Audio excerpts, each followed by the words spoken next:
One of the last Plantagenets was Margaret Pole, and despite not being ambitious for the throne of England herself, she would still face a horrific and botched death. She would survive countless monarchs changing hands over the country, including two of her own uncles, but eventually her faith would prove the stumbling block for her life. Margaret was born on the 14th of August 1473 at Farley Castle near Bath. She had brother Edward, who would be the only other surviving child of their parents, George Plantagenet, Duke of Clarence, and Isabel Neville, daughter of Richard Neville, Edward of Warwick himself. Margaret's maternal grandfather, Richard Neville, had died 2 years prior to Margaret's birth at the Battle of Barnet, fighting against her uncle, Edward IV. After this, her father George was also bestowed with the titles of Earl of Warwick and of Salisbury. However, it wasn't all pleasant. George was known for having a violent and unpredictable temper at times, but it didn't become more apparent how unstable he was until years later. Isabel died in December 1476 when Margaret was just 3 years old, aged just 25 years old herself. It's now thought Isabel died either of consumption or fever after giving birth, but at the time, George was convinced his wife had been poisoned. To make this worse, he actually accused one of her ladies-in-waiting, Margaret Pole, of doing the deed with no evidence whatsoever. He barged into Margaret's house, dragged her out, and took her off to a makeshift trial at Warwick after removing her jewels. Justices of the peace were also dragged in to make it look realistic, although it was obvious from the outset they had no choice but to agree to George's accusation. He said Margaret had given Isabel a poisoned drink of ale on the 10th of October, and the jury found her guilty. She was taken immediately from the trial in the Guildhall to the local jail, and from there to the gallows the same day. Her indictment, trial and sentence had all occurred within a few hours on the same day. The jury afterwards admitted to finding Margaret guilty mostly from fear of what would happen to them if they didn't, as did the sheriff who was forced to drag poor Margaret to the gallows. Edward IV would later posthumously pardon her, but it couldn't bring her back from the dead. Margaret's otherwise noble and wealthy childhood would have been overshadowed by this, as well as her brothers. She remained within her father's household and would likely have had female nursemaids and ladies as part of her own small household staff. Not much is recorded of her interactions or relationship with her father, but due to her age when he died, plus the fact he was often at court or abroad, it's likely Margaret wasn't very close to him. But also, George's bad decisions wouldn't end with assuming her mother had been poisoned. After Isabel's death, George had hoped to marry Mary of Burgundy, the stepdaughter of his sister Margaret of York, who had married Mary's father, Charles the Bold, the Duke of Burgundy. Mary of Burgundy was young and pretty, but most importantly, she was the sole heiress to the Dukedom of Burgundy, the wealthiest and most cultured court in Europe at the time. King Edward, however, ever distrusting of his unstable brother's motives, refused to accept the marriage, and George threw his toys out of the pram about it. He had already rebelled against Edward once before and been pardoned for it. Clarence left court and mutual hostility grew between the brothers when remarks said about the other were both gossiped about. Just a few months later, in May of 1477, Clarence's astronomer John Stacey, under the pressure of torture, confessed to having foreseen the death of the king. Stacey also implicated a chaplain from Oxford named Thomas Blake and George's retainer Thomas Burdett. All three were found guilty of treason, and only Blake survived being hanged by a last-minute reprieve. George was not himself implicated, and had this all been left alone, it would have been the end of the matter for Edward, despite their fraught relationship. But George did not leave it at that, and he had the Declaration of Innocence from Burdett read out to the Royal Council through John Goddard, an ex-Lancastrian. It was the trigger that made Edward call Clarence to court, accuse him of treason, and lock him away in the Tower of London. The king called for a bill of attainder on his brother, and not long after his conviction of treason, he was privately executed at the Tower on the 18th of February 1478. It's possible he was drowned in a barrel of Malmsey wine, apparently George's favourite, although there's not much evidence either way. This changed things for Margaret and her brother Edward. As their father's lands had been attainted, this meant his lands and properties now belonged to the Crown, and his titles were stripped from both him and his heirs. As a result, they now had to go and live with their cousins in the royal household. But when Margaret was 10 years old, her uncle Edward died suddenly on the 9th of April 1483. And while the crown was meant to go to his young 12-year-old son, Margaret's cousin Edward V, things wouldn't quite work out like that. Edward V and his younger brother Richard of Shrewsbury were placed into the Tower of London by their other uncle, Richard Duke of Gloucester, to await young Edward's coronation. While there, however, Gloucester claimed to have seen evidence that Edward was in fact illegitimate and therefore unable to be king. Luckily, he stepped up to the plate and said he'd give the job a go. The boys would disappear by the end of the summer, and to this day discussion continues as to whether they were murdered or rescued. Whatever the case, by September 1483, Gloucester was king as Richard III, and Edward IV's sons had disappeared. This left Edward IV's daughters, but also Margaret and her brother Edward, as the next heirs to the throne. While their father's attainder meant Margaret and her brother couldn't inherit the titles he had held, it technically didn't actually prevent a claim to the throne.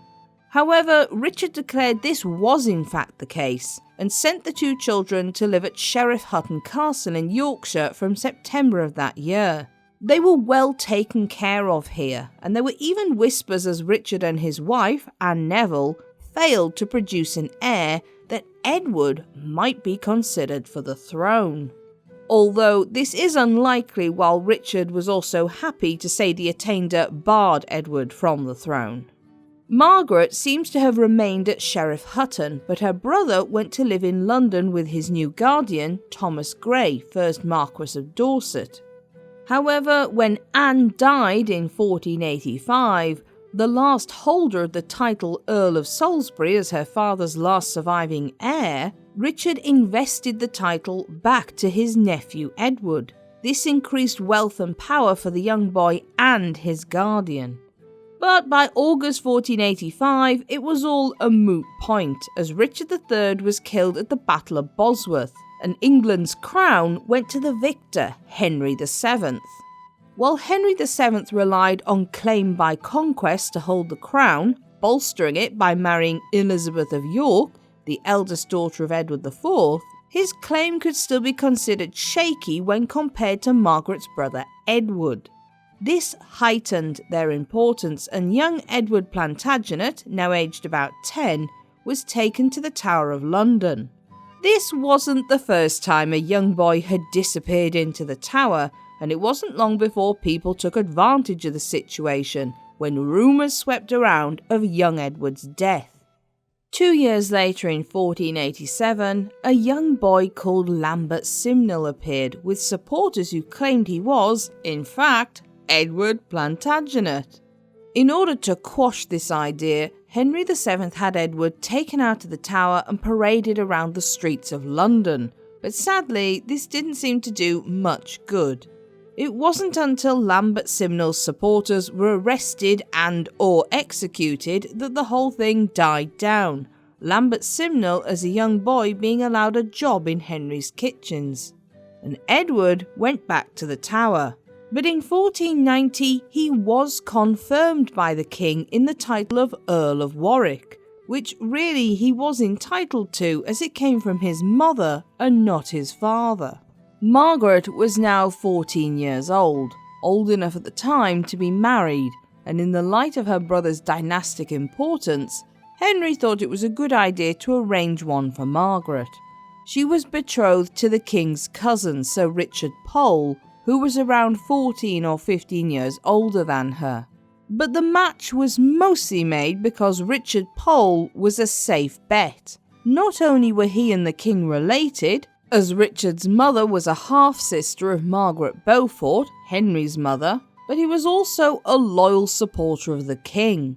But many people considered it also to be a way of keeping Margaret down dynastically, as it was a lower marriage than she could have once expected.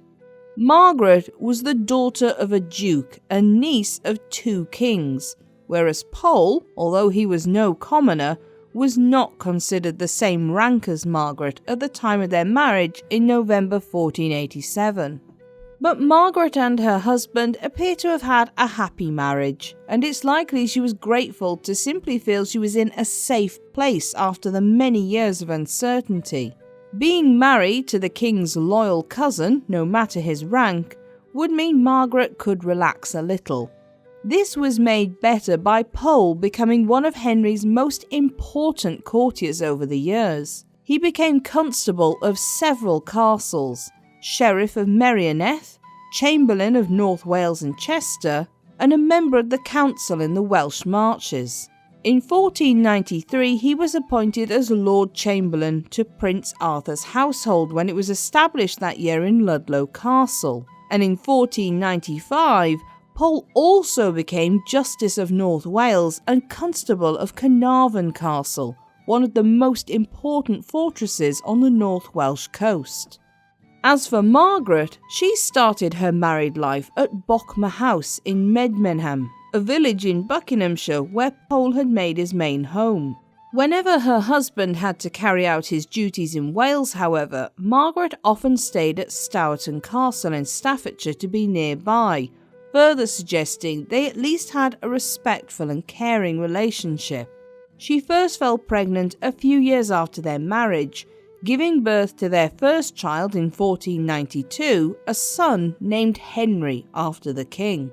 There then seems to have been a few years with no children, but there could be 2 reasons for this. The first is simply that Pole appears to have had a lot of roles to fill, and he could have been too busy. The second is that there may have been other pregnancies that ended in miscarriage or stillbirth, and sadly, those children simply haven't been recorded. Her next surviving child came along in 1499, another boy, this time named Arthur, presumably after the king's son, Prince Arthur. In April 1499, Pole officiated at the proxy wedding of Prince Arthur to Catherine of Aragon, and he was created a Knight of the Garter in the same year. All seemed to be going well for Margaret and her family. However, it was all about to come crashing down within a few years.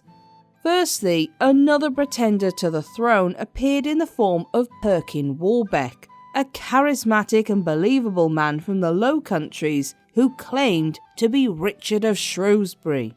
When Perkin was finally arrested after actually getting on well with Henry and going to his court, he was taken to the Tower of London in the autumn of 1499. Due to some persuasion on Warbeck's part, he convinced his jailers to allow him to share rooms with the Earl of Warwick. The 2 young men got on well, and Edward, although it's hard to know how willingly, got involved in a plot to escape with Perkin. To the anxiety-ridden Henry, wanting to escape could only mean the pair wanted to overthrow him, and after a trial on November the 21st, 1499, Edward was executed a week later for treason on the 28th of November. Margaret had now lost her brother, her only living relative from her immediate family. While by this point she hadn't seen him for several years due to them being separated as children, Margaret must have still felt the pain of this loss. Any inheritance her family may have once had was now hers by right, and she was now one of the last Plantagenets from a main family line. It was in the next few years Margaret would go on to have 3 more children. Her son Reginald in 1500, most likely born at Stoughton Castle, Geoffrey, born a year later in 1501, and her daughter Ursula, who was born around 1504. When Prince Arthur married Catherine of Aragon on the 14th of November 1501, Margaret became one of the new Princess of Wales's ladies-in-waiting in December of that year. The 2 women clicked immediately, and a lifelong friendship struck up between them. Sadly, Catherine's household was dissolved shortly after in April 1502, when the young prince died unexpectedly of an illness. A few years later, things went from bad to worse for Margaret, as her husband Richard died in 1504. No record remains of his cause of death or date, which indicates it was likely a swift and sudden illness, the most likely killer of adults in the 16th century. Margaret was now a 31-year-old widow with no income and 5 children to care for. Henry gave Margaret a loan of £40 with generous repayment terms to cover her husband's funeral and a grant of £52 6 shillings and 8pence, but her meagre jointure would not have been enough to live on even with these extras. It's likely this was at least partially behind her reasons in giving her son Reginald to the church. It wasn't uncommon for a noble younger son to go into an ecclesiastical life, especially with 4 sons in a family, but this would also mean Margaret was able to relinquish all financial responsibility for him. It must have been a difficult decision for a mother to make, but one that made sense in the harsh reality of the time she lived in. Years later, Reginald was still bitter about the choice his mother made, throwing it back in her face during an argument that she provided for his siblings, but not himself. As for Margaret and her other 4 children, unable to continue living in her husband's properties, she had to go to Sion Abbey and become a guest of the nuns there. But in 1509, Margaret's fortunes were to change yet again. Henry VIII, now king, married Catherine of Aragon, and once more Margaret was placed in Catherine's household as a lady-in-waiting. Things improved further in 1512, when she was restored to the earldom of Salisbury in her own right, becoming sua jure Countess of Salisbury, and all the lands her brother had held at his death became hers. It was a silent recognition of the injustice of his death, and although she had to pay 5,000 marks for her restoration, it was on far more generous terms than any of her male peers had to pay for theirs. Margaret was also now the first woman in 16th century England to hold a peerage in her own right, and she was one of only 2 16th century women who ever would, the other one being Anne Boleyn. Margaret proved to be a capable businesswoman, and she managed her estate so well that by 1538 she would be among the top 5 wealthiest peers of her generation. She was also careful in who she employed to manage her estates, and many of them were women. In many areas such as litigation and arranging the marriages of her children, Margaret was equal to the men around her, but in places where she wasn't, she used her male children to stand in for her. Her eldest son, Henry, sat in the House of Lords in her place as women were not allowed into the chambers, and led her men in battle when it was required. Margaret's children did very well out of her restoration.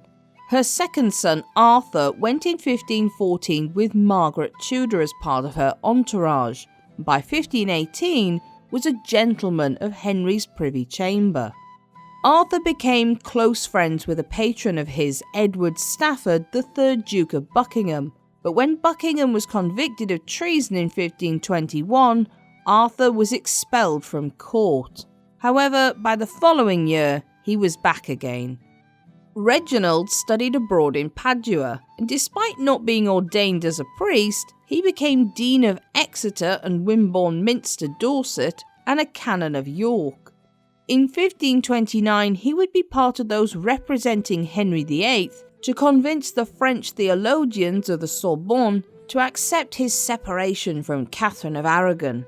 Margaret's daughter Ursula also did well from her mother's rise at court. In 1515, she was suggested as a potential wife for the Duke of Milan, but on the 20th of October 1518, Ursula instead married Henry Stafford, 1st Baron Stafford, son of Edward Stafford. However, after his father's downfall, Henry and Ursula were left in a difficult financial situation. But this would improve a little when Margaret took on one of her granddaughters into her own household to ease the finances required for their children. And Ursula and Henry were fully restored in wealth and power when Mary I took the throne many years later.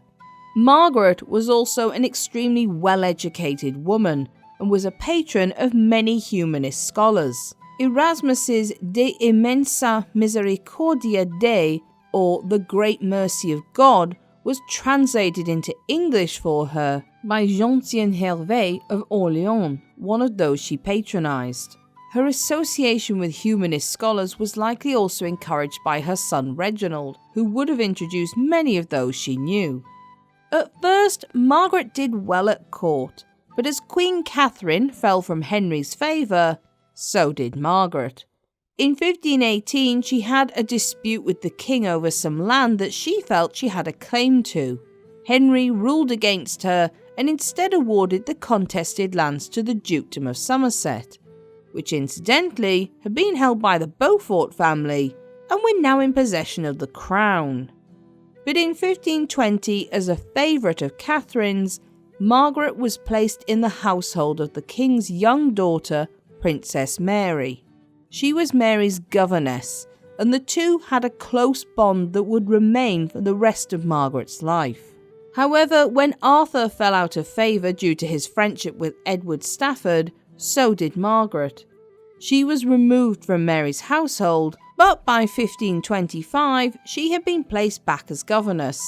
In that same year, Henry became infatuated with Anne Boleyn, and he began to figure out how to set Catherine aside. Obviously, Catherine refused to comply with his demand, and so courtiers became split on those who supported Henry and those who supported Catherine. Margaret definitely fell into the second group and openly supported her queen and friend. In 1531, however, Catherine was banished from court. 2 years later, in January 1533, Henry had his marriage to Catherine declared void and married Anne Boleyn as his second wife. As a result, Mary, Catherine and Henry's daughter, was also declared illegitimate, and in December of that year would have her own household dissolved, and she would be sent to live with her baby half-sister Elizabeth at Hatfield House. This meant also that Margaret was no longer permitted to be part of Mary's household. Mary had a strong maternal bond with Margaret, who became a motherly presence for the daughter of her friend. When Henry demanded Mary's gold plate and jewels be handed over to him, Margaret bravely refused. She also asked if she would be able to serve Mary for nothing, that she would pay for everything and it would cost the crown nothing to allow her to continue to look after Mary. Henry refused. Even 2 years later, when the imperial ambassador, Eustace Chapuis, suggested it was a good idea, Henry called Margaret a fool with no experience. But worse was yet to come. Despite representing the king once for his marriage to Anne Boleyn, Margaret's son Reginald had come to believe the marriage was wrong, warning as such in 1531. In 1532, Chapuis made a suggestion to the Holy Roman Emperor Charles V that perhaps Reginald could marry Mary and combine their dynastic claims. This seemingly innocent suggestion was far more dangerous than it appeared, as it suggested Reginald and Mary might be able to take the English throne if Henry was removed from it. Reginald also wrote a pamphlet that rejected Henry's take on marrying a brother's widow and on the idea that a king could have supremacy over the church. He also spoke to the crowned heads of Europe who were opposed to Henry's stance, urging them to depose the English king. By 1536, Reginald had cut all ties with the English court, but Anne Boleyn was also executed that year. Margaret was briefly allowed to return to court, but not for long. In 1537, Reginald was made a cardinal, still having not been ordained, and ironically against his own advice. The Pope put him in charge of organising the Pilgrimage of Grace and finding those who would lead it. This was a rebellion that began in Yorkshire and spread around the north of England, and the intention was to march on London and replace several of Henry's reformist ministers with traditional Catholic ones. This movement wasn't supported by the crowned heads of Europe, and the English tried to assassinate Reginald to no avail. In 1539, the Pope then sent Reginald to Emperor Charles to organise an embargo against England. Back at home in England, Margaret's other son Geoffrey was also facing problems. In 1538, a plot to assassinate and remove Henry from the throne had apparently been discovered, and Geoffrey, who was still in contact with Reginald, was implicated. He was arrested in August by Thomas Cromwell, who ignored Geoffrey's appeal. Under interrogation, he said his older brother Henry had been aware of his contact, and the whole family came under suspicion. Henry and Margaret were also arrested and taken into the Tower of London in November. On the 12th of November, Margaret's interrogation began, but she gave firm and steadfast answers when asked questions, clearly proving her innocence.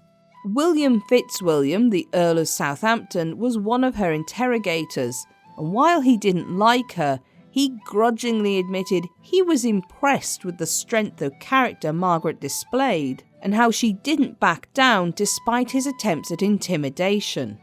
By January 1539, Geoffrey had been pardoned and released, but on the 9th of January, his brother Henry, Lord Montague, was found guilty of treason and executed. Henry's youngest son, also called Henry, was held in the Tower with his grandmother and was likely only very young, possibly around 15 years old or so. Margaret and young Henry were attainted as her father had been, their titles and lands stripped from them. Margaret's attainder was helped by Thomas Cromwell presenting evidence of a tunic supposedly found in a search of one of her properties. The tunic bore the 5 wounds of Christ embroidered on it, apparently a symbol of Margaret's support for her son Reginald marrying Mary and them both taking the throne of England. It's almost certain this tunic was a fabrication. However, Margaret and young Henry were taken care of in the Tower, and their financial needs were taken care of by the king himself. In 1540, Cromwell fell from favour and was executed.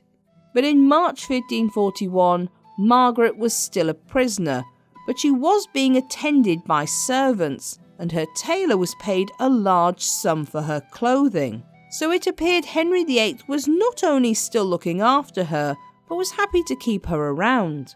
By this point, Margaret was 67 years old. It's clear she also never wavered from her plea of innocence to any crime, as a poem was found inscribed into her cell wall. For traitors on the block should die. I am no traitor, no, not I. My faithfulness stands fast, and so towards the block I shall not go, nor make one step, as you shall see. Christ, in thy mercy, save thou me. Despite Henry seeming to be content with Margaret for the time being, everything suddenly changed on the 27th of May. Henry made the decision out of nowhere to execute Margaret for treason. It appears, considering 2 months earlier the king had paid for staff and clothes for her, that the decision was a spontaneous one rather than a planned one. This may have been connected once again to moves Reginald was making in contacting those who had been involved in the Pilgrimage of Grace and plans to rescue his mother. As in 1539, there had been a real fear Reginald was planning on invading England, so it would appear Henry made a knee-jerk decision based on his anxiety.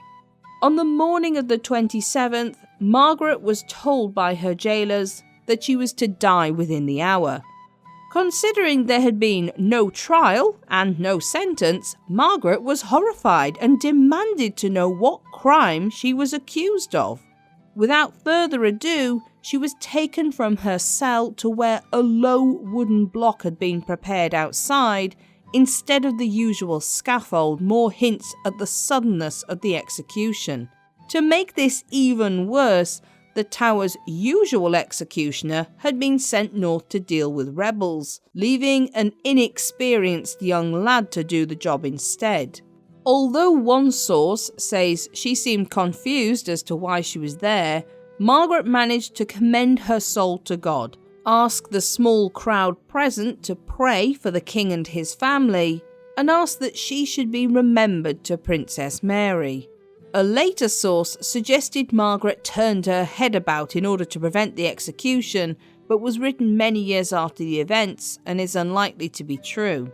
What is true, however, is the horrific way in which poor Margaret died. As if being beheaded wasn't bad enough, the youth who did the act wasn't very good at his job.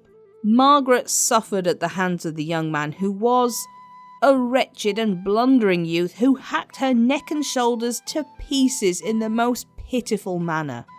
Apparently, he missed her neck on the first blow, instead hacking into her shoulder. You can imagine the pain Margaret must have been in, and he took another swing to try and finish the job for her. Again, the axe missed, then swinging into the base of Margaret's skull. It took several hacking blows for her head to finally be severed from her body, and one can only imagine the excruciating pain poor Margaret must have been in for her last moments. It was no way for a noble lady to go out, and on top of this, her execution would be viewed as a severe miscarriage of justice then, just as it is now. When Reginald was told the news of his mother's death, he announced that he was now the proud son of a martyr, disappearing into his room for an hour alone to grieve. Margaret's body was laid to rest in the Tower's chapel of St. Peter ad Vincula, and in 1886 she would be beatified by the Pope. Margaret seems to have done her best to try and get along with everyone, not ruffle any feathers, and to stand up for her friends or their daughters when needed. But history was not on her side. Having been born the niece of a king and daughter to a duke, Margaret should have been set for a sparkling future as the wife of a high-ranking noble or prince, looking forward to a relatively peaceful life. Instead, her father's actions ensured she was lowered in rank and married to a man who wasn't her social equal, but they were at least happy and seemed to have cared for one another. Her husband's death meant financial straits for Margaret and her young family, forcing her to give up one of her sons to the church and setting off a domino effect in how Reginald saw England's courtly life. Even when she was on the up, making friends with Catherine of Aragon was to prove a bad move, although it allowed her to be a friend to Princess Mary when Henry decided to chase Anne Boleyn for wife number 2.